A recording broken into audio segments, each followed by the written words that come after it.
This is a brief lecture to accompany week 4 in MCOM 5350. Specifically for this week, you are reading chapter 5 in the O'Leary and Hunt book, and chapter 5 is on working with existing data. And just to get us started, a real quick definition of existing data, they define that as anything that already exists out in the real world. So it's digital files or printed files or archives or something like that, as opposed to the kind of data that you have to go out and collect through surveys, interviews, focus groups, whatever, that they refer to as primary data.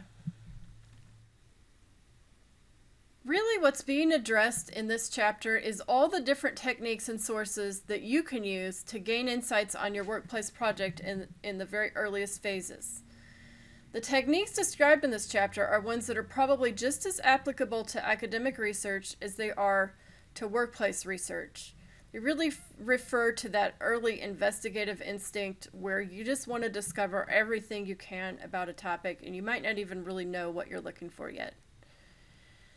And this is usually my favorite phase of a research project, that early phase where you get to explore a bunch of different ideas, not really worrying much about how it's all going to come together. This is also the phase of research that I like to think of as the rabbit hole phase. That is, you can go ahead and let yourself chase any little thing that seems interesting, and who knows where it might end up. This is just one example from my own research to illustrate how, in the very early phases of a research project, letting yourself wander down a rabbit hole can turn out to be a very productive move. In this case, the initial focus of my research was the concept of the hormonal woman. When I began to explore how this concept came about, I discovered very quickly that the word hormone did not even exist until 1905. So this led me to investigate what words or phrases were used before that, which led me down a very long and fascinating rabbit hole of hysteria. This literally means wandering womb, and it's a concept that can be traced all the way back to ancient texts from Egypt, China, and Greece. As shown on this slide, that changed the focus of my entire project, resulting in the book that was published earlier this year by Penn State University Press. So here's an overview of the major types of existing data that are introduced in Chapter 5. We have tangible data, which essentially means printed documents that you might find in organizational hard copy file systems or in institutional archives. As you'll see, the textbook identifies two types, public sector and private sector. And we have online data, which includes an ever-expanding treasure trove of digital material. But to keep things simple, the textbook identifies three main subcategories: online databases, big data, and social data.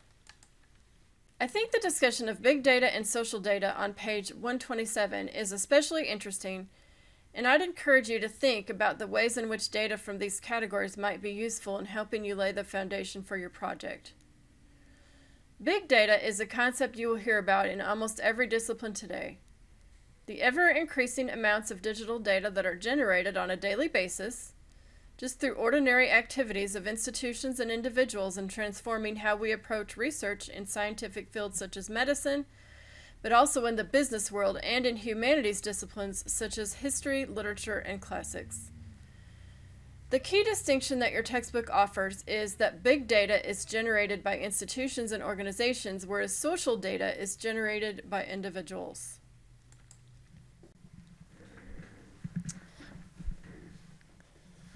Here's another interesting research method that's introduced in this chapter, using internet archives such as the Wayback Machine to explore older versions of websites. I actually used this method quite a bit for my first book, which was on infant feeding information and how that is communicated with new mothers and other target audiences.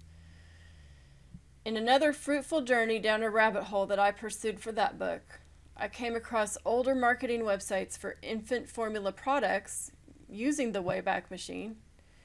And thus, for one chapter in that book, I was able to offer a historical analysis exposing how these companies have changed their marketing practices over the years. Triangulation is another key concept introduced in this chapter. This is one of the most important concepts in all forms of research, and I would argue it's an equally important concept in life as well, and in the workplace setting especially. Basically, triangulation means don't ever take any one piece of data at face value. Always cross-check with multiple sources. And going even further, I would say go out of your way to seek input from sources that are not likely to agree with each other. So if you are in a group at work or a group of people that you spend time with, and you routinely know, based on your experience, that there's two people who often differ on things, you know that if both of those people agree on something, you probably have a more solid piece of information than if you hear it from only one source. And I think that all the different techniques introduced in this chapter provide you with a great foundation for implementing this principle of triangulation as you move forward into the very exciting research that you're all proposing for this capstone project. So that brings us to the end of this lecture.